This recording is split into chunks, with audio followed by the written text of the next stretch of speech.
নমস্কার এবং good morning. আজকে যে ভিডিওটা নিয়ে এসেছি তা আমার গ্রামের মা বোনদের জন্য, যারা ওয়াশিং মেশিনের ব্যবহার জানে না তাদের জন্য নিয়ে এসেছি ভিডিওটা। দেখুন ওয়াশিং মেশিনে কীভাবে কাপড় ধোয়া হয় বা কাচা হয়।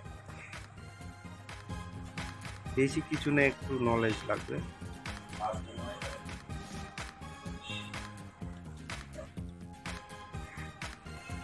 চারটে বটম আছে, চারটে সুইচ আছে, চারটে সুইচেই কাজ হয়।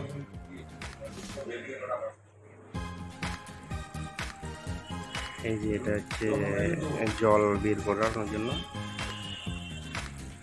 এরকম জল ভরবে।